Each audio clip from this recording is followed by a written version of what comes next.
You're listening to the Woman of Value podcast. You are about to hear the story of a woman who is following her dreams and passions and creating positive change in the world.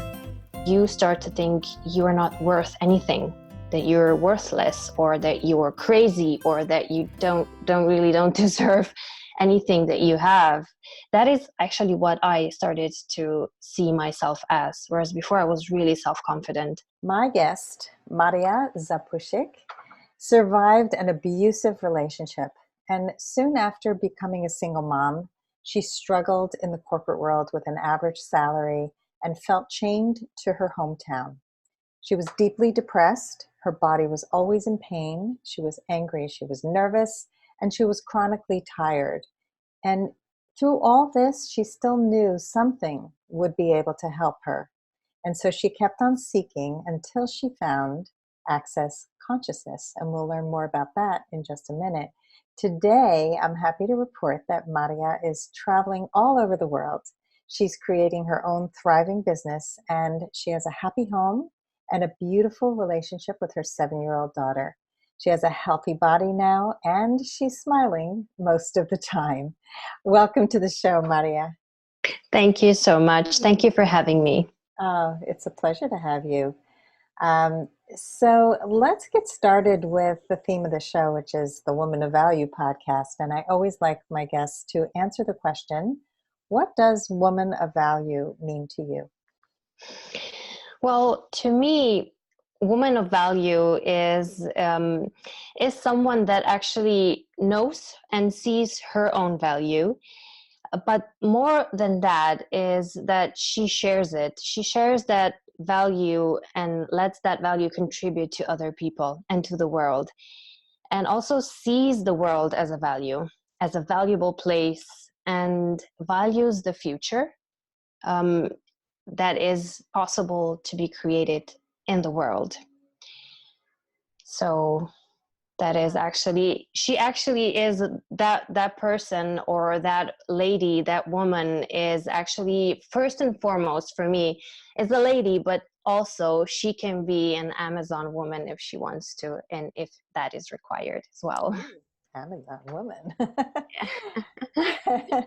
I feel like we have to get t-shirts made. So Marja, take us through that aha moment that you had. You've been through so much with abuse and being a single mom, hating your job, body pain, all of that. Take us through that moment when you realized that you needed to make a change and claim your value. Well, that is actually the most obvious aha moment for me was actually during that abusive relationship, or let's say at the end of it, where I didn't, for myself, I wasn't thinking about really leaving or ending the relationship. But then something occurred where I saw that this was really having effect on my daughter.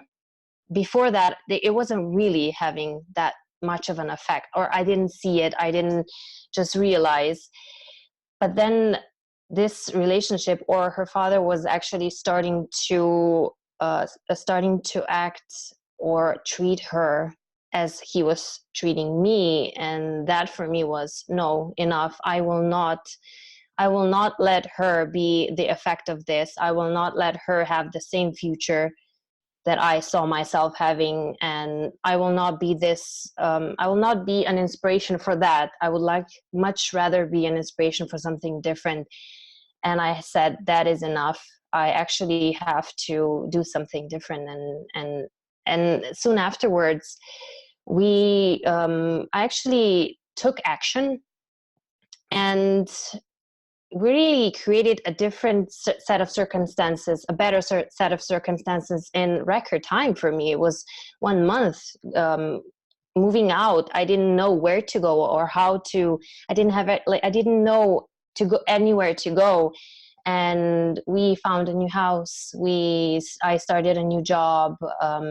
We really changed things around, and that was actually me also seeing what I'm capable of, and starting to seeing my own worth before, whereas before I really thought I could not have anything better, this is what I was destined to have.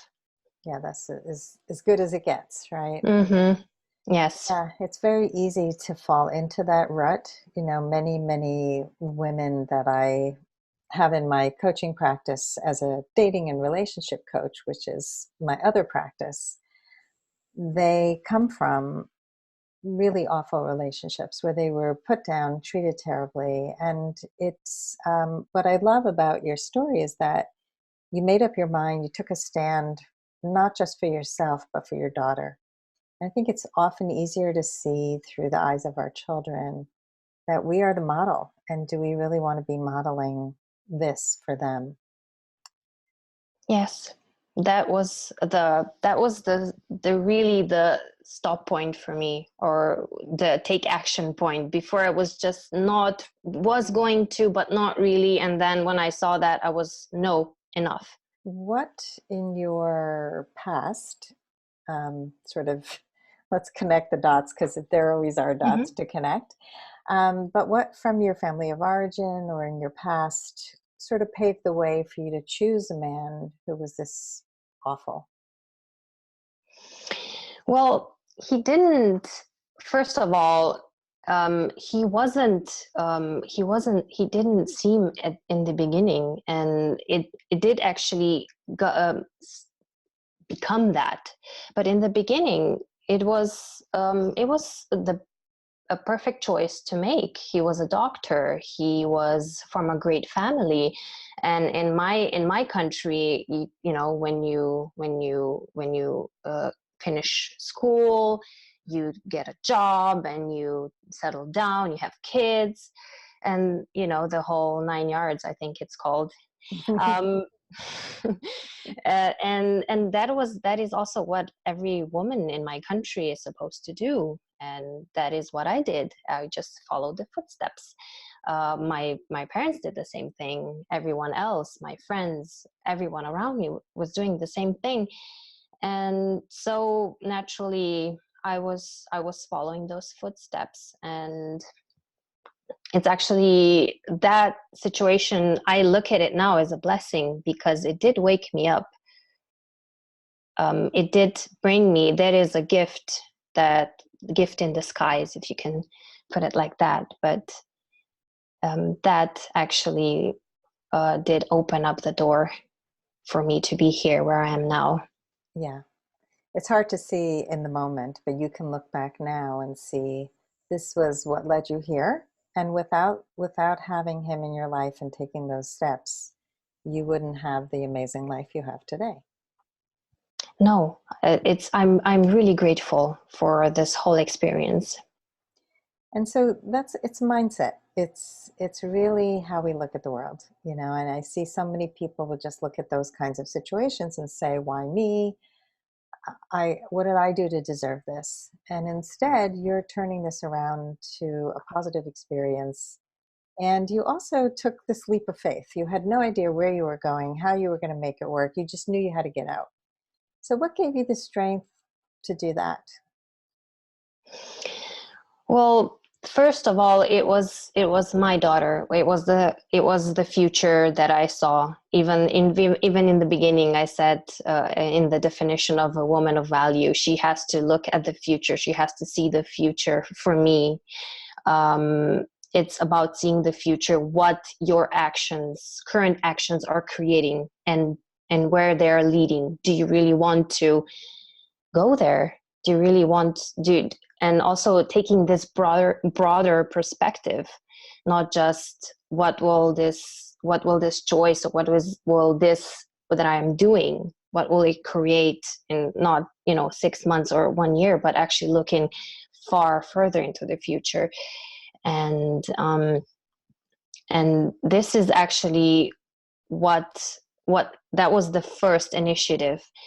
And then it's when you just see that something has to change, when when you're not happy, when you're a shadow of yourself, when you stop smiling, whereas before you were happy, whereas before you were a different person, when you realize that you don't have any friends anymore, or that your career that was before, that was thriving, or that was starting to thrive or starting to go up, it just dwindled down and everything stopped, and you found yourself just in one place, like limited place, and with nowhere to go, with nowhere to turn. That is actually what gives us when we're at our lowest. That's also this push that we get from inside, I would also say. Yeah, so if somebody's listening who is in a bad situation, whether it's a job where they're very devalued or a relationship where they feel diminished, what advice would you give to them? First of all, I would say, um, flip things on their head.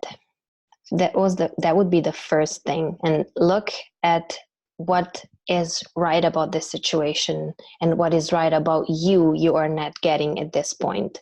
So try to look at a totally different angle, or try to go outside and look at your situation from someone else. Or if someone else would be coming to you, what would you tell them? What advice would you give them?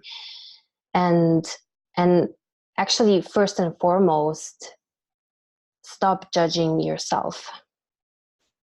Stop judging yourself and stop seeing yourself as something that doesn't have someone that doesn't have value, or the not valuable product. Uh, Actually, turn judgment. My first tool is always to give is turning judgment into gratitude. So if you need to, start writing a journal, or just 1 to 3 or 5 things a day that you are grateful for about yourself. Instead of starting with a litany of judgment every day, just maybe stop yourself and say, okay, I'm going to do something different today. I'm going to see where I'm grateful, what I'm doing today. If the smallest things can turn things around, and just start looking at what you're grateful for you, the choices you are making, and then go from there. I would say that. Yeah, gratitude is such a beautiful thing. And for a lot of people, they think, well, I have nothing to be grateful for. So, and judgment really is a killer.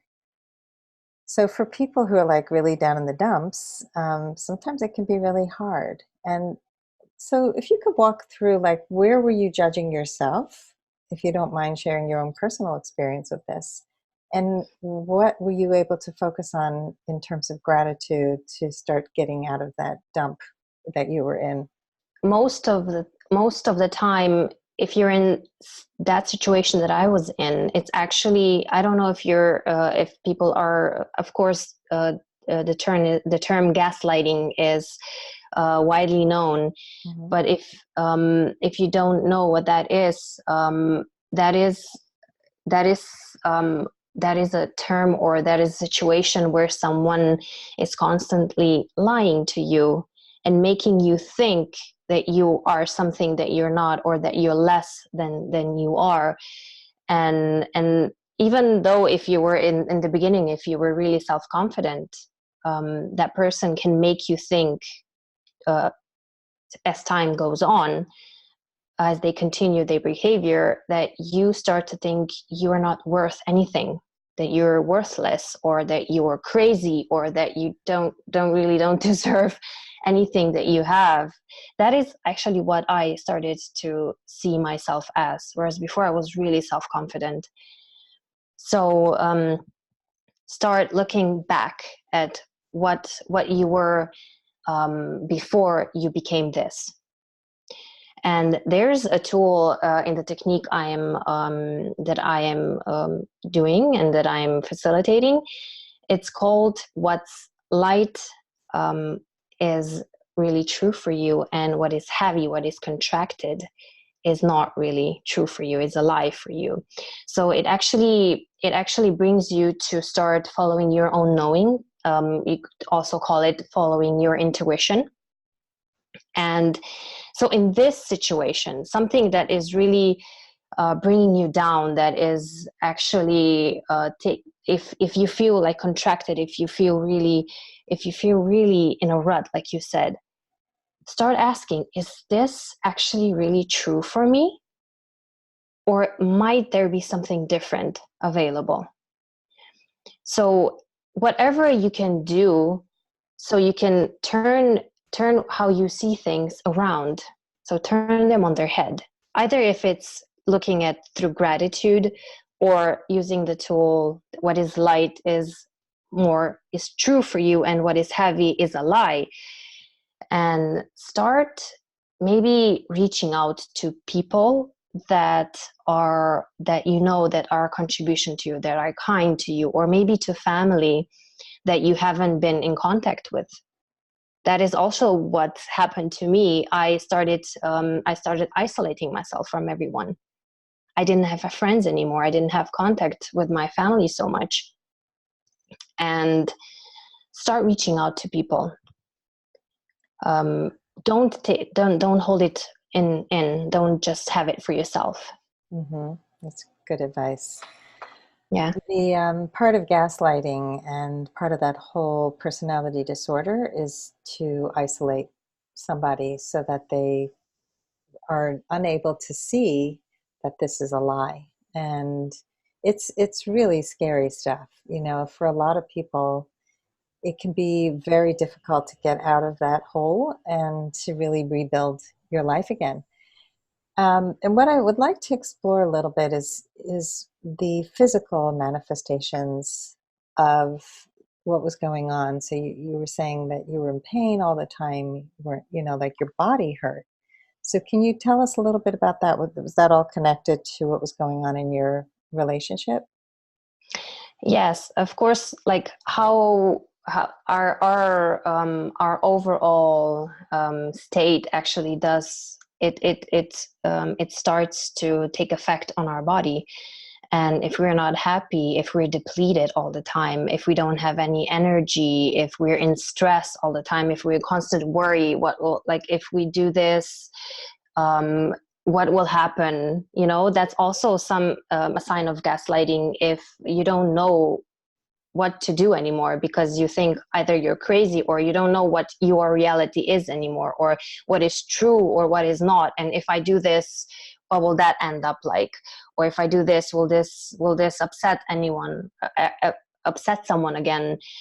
So if you're in constant stress and worry, that actually has effect on your body.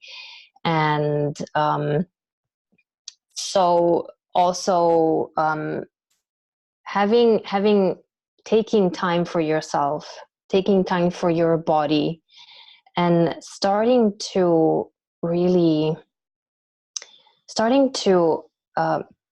care for yourself. And really, it does help when you are not when you reach out to someone. Sometimes even a talk to someone really releases a lot of stress, releases and you also start seeing things differently.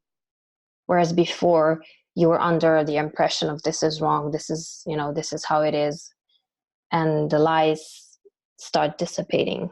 Yeah, those are all very good tools. Is you can lose track of what's real and what's not.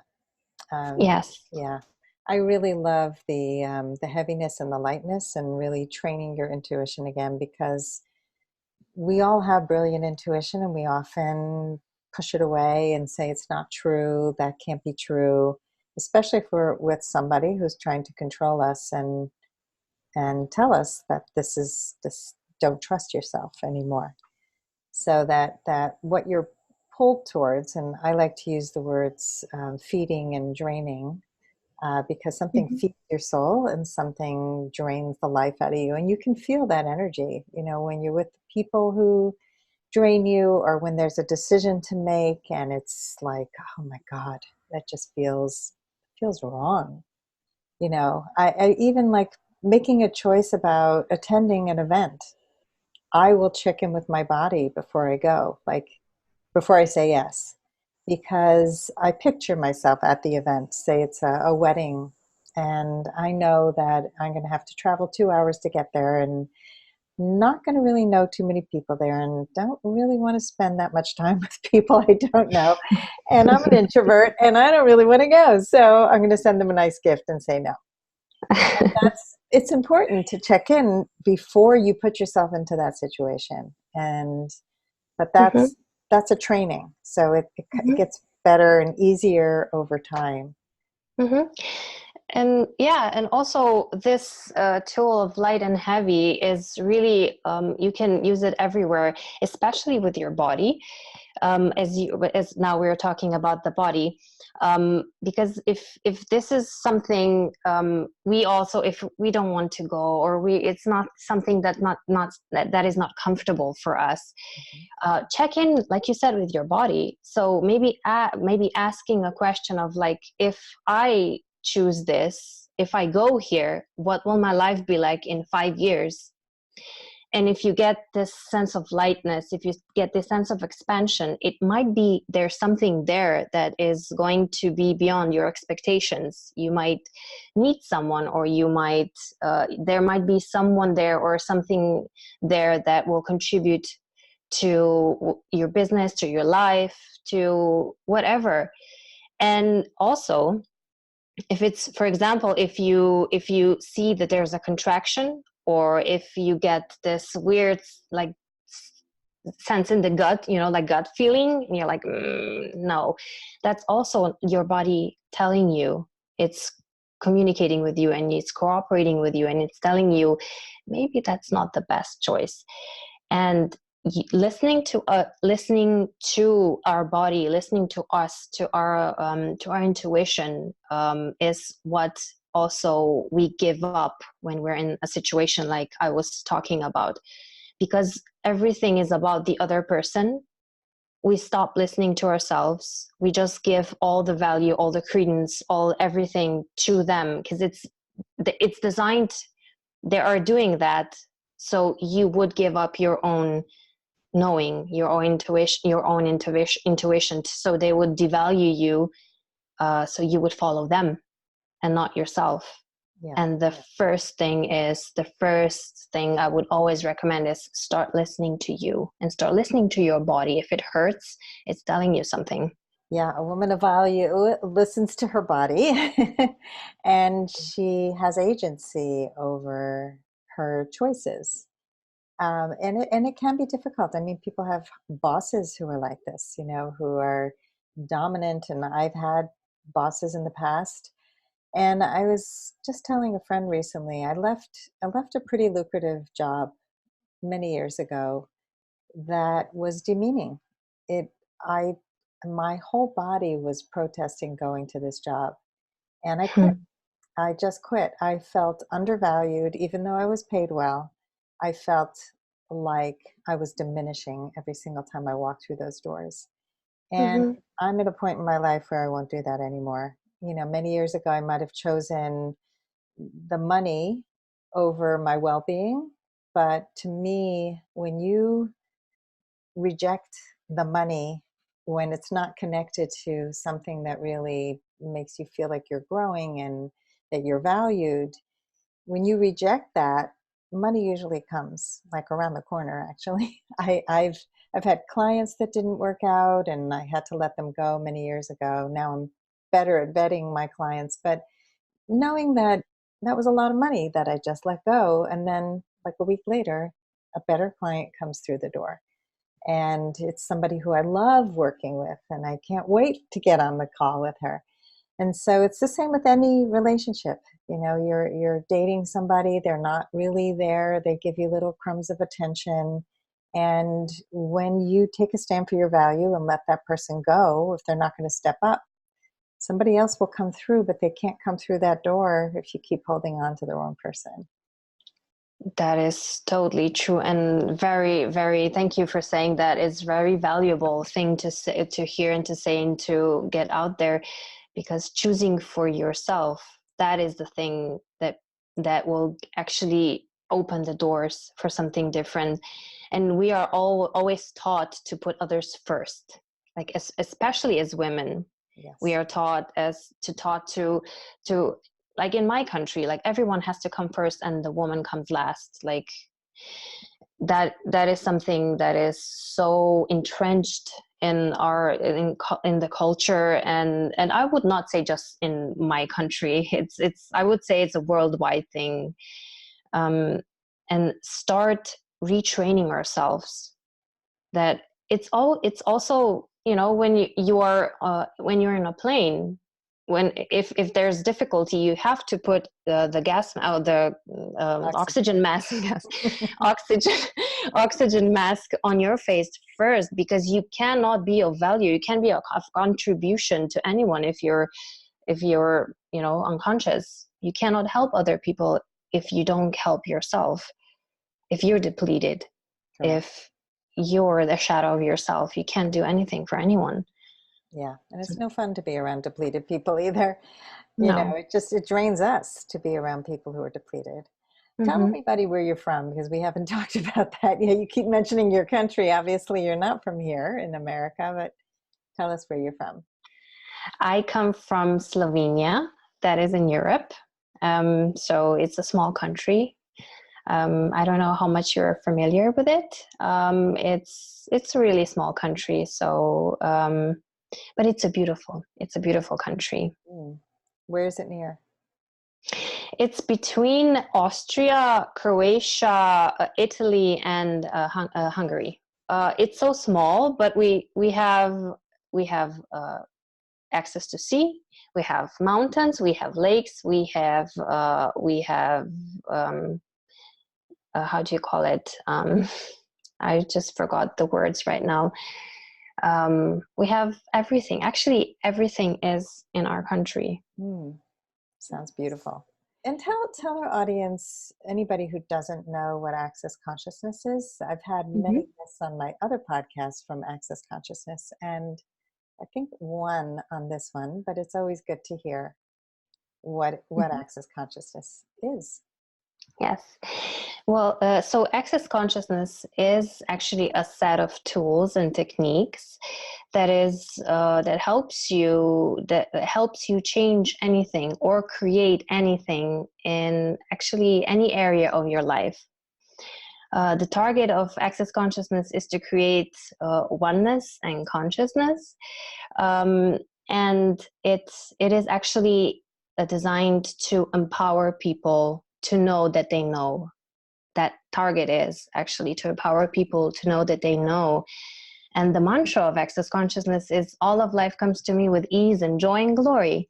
So it's not just the beautiful, the wonderful comes to me with ease and joy and glory, but also something that we consider as difficult or as bad or as not so pleasant comes to us with ease and joy and glory. So we actually start seeing everything from a different perspective. And also it is something that all the tools and techniques also take us out of judgment in general, but first and foremost out of judgment of ourselves. Yeah, that's such an important thing, to have self-compassion. And so these are all really important things in our lives, that we take care of ourselves first. We put that oxygen mask on. And it's a good example, if we have children, to see what self-care looks like so we can model it for them. Yeah, because the way we treat ourselves is actually the way others will treat us. Yes. You can't expect someone to be contributory and kind and generous to you if you're not being that for yourself, if you're being mean to yourself. I'm saying mean, air quotes, but if you're judging yourself constantly, if you're putting yourself down, it actually attracts that in other people as well. Yeah, it does. You are actually an invitation for others to treat you the way you are treating yourself. And if you turn that around, if you start seeing the value of you, more and more people will be seeing the value of you. It doesn't really mean that everyone will. There are people that will be and choose mean meanness towards you, but that is also their choice, and it's not your problem, and it's not something you have to be stuck with. Yeah, and it's not a reflection of you, it's a reflection of Yeah. them. Yeah. Yes, and you always have a choice to leave or to choose something different, and that is something that is also very valuable to us to know, that we have choice. We always have choice, and we can always change anything if we so choose. Mm. There are possibilities available, but we just need to start asking questions and start looking, and um, not just give up. Yeah, I'm totally with you on the choice thing. That was actually the first tagline I had in my coaching practice, was like going from obligation to choice and helping women find their voice or something like that. But all those things were so important to me, and I had not done those things my whole life. So just knowing we don't have to be an obligation. We can choose differently, and that is so empowering. That is a woman of value. She chooses. She doesn't say, I'm stuck. This is the way things are. I was born this way. Everyone in my country is this way. So like what you said before, women in your country have been programmed to be a certain way. And for generations, women have been programmed to be subservient, to be nice. And being nice at the expense of your own dignity is never okay. Also, people act nice because they're also cutting themselves off from everything. They're not embracing the whole, everything they are, Yeah. looking at themselves. If they're only viewing themselves as nice, everything that they don't are not willing to see is actually then going to confront them, and will stuck them and will be a problem. And that is also, it can be a manipulative tool, but it also can be something that we think we don't have choice, that we have to be this way, or we have been taught to be that way. Yeah. Yes, but we always have choice. We can always choose something different. Yeah. Yes. Yeah, and what you just said is also really important. So I just want to underline that when we are always trying to be nice, we are not the full expression of ourselves, and we are not fully authentic. And so Mm-hmm. if you want to be aligned with who you really are, what your values really are, you can't be kind and nice all the time. You could be kind, you can't be nice at the expense of your true self. Mm-hmm. Yeah, so that is also where not judging you comes in, because we think being maybe assertive is something as judge worthy, or as a judgeable offense, or maybe if we're like people say, setting our boundaries, that's not polite, for example, for some people, and they're being taught that that is not a good thing, and they are judging that in themselves, and also they are cutting themselves off from being that, from having that available when it is required. Sometimes it's required to be nice and kind, and it's great, but sometimes you have to just say no, and sometimes you have to be assertive, and sometimes you also have to be a little bit intense, because that is also something that it has to be available to you.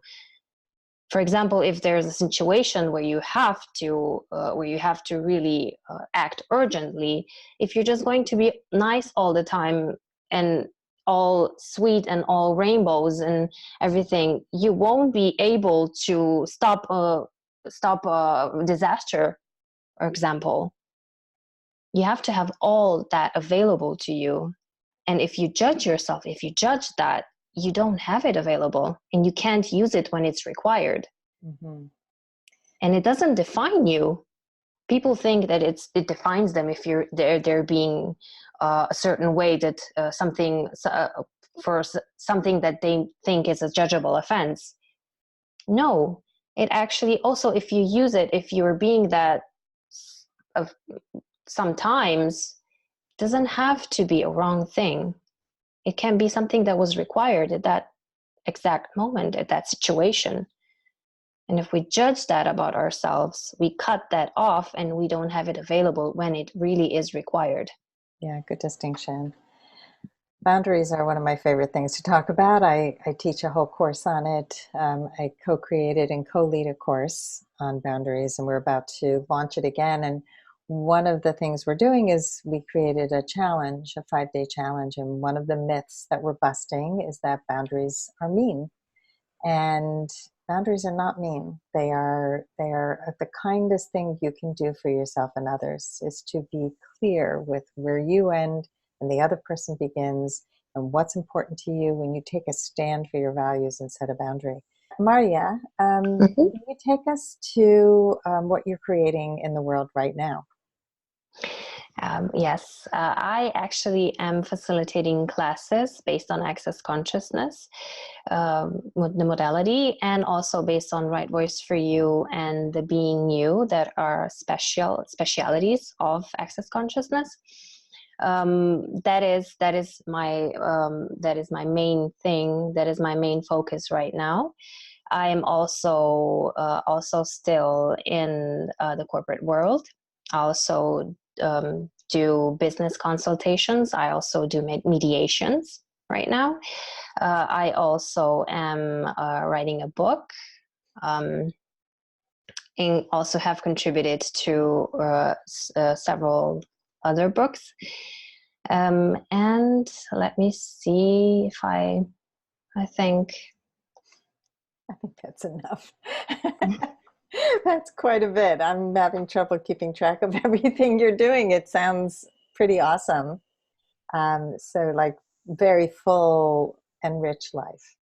Yes, that is what I've always desired, and what I always knew that was possible. And now I actually get to do this, and I'm really grateful for everything that is possible based on my choices to, like you said, boundaries. I learned to have, I actually had to have boundaries to have what I have now.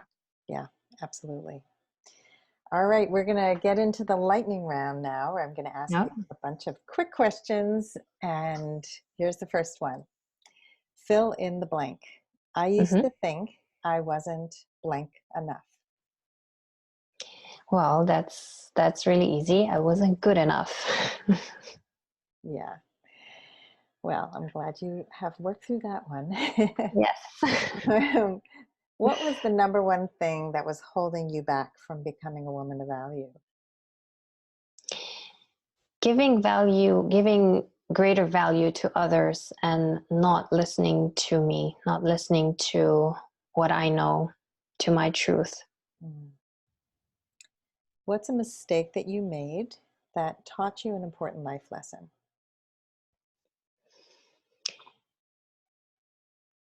That is, again, not following what I knew, because before that mistake, if I can say mistake, I knew I shouldn't go down that road, and I did. Mm. I wasn't listening to myself. I was listening to others. I was listening to the culture. I was listening to what is proper for me, instead of actually listening to what will actually work for me and what will be kind to me. I Yeah. can totally relate to that one. Mm-hmm. It's very easy for us to not trust our own choices because everybody's telling us something else. Yeah. And it's hard to go against the status quo. Yes, and not listening to your own voice, because other voices are so much louder. And Yes. if they're louder, it doesn't, it automatically, we mean that we think we have to follow those, but actually it's quite the opposite. So, what is the best advice that you can give to a woman who has given up her value in the past and wants to be more empowered?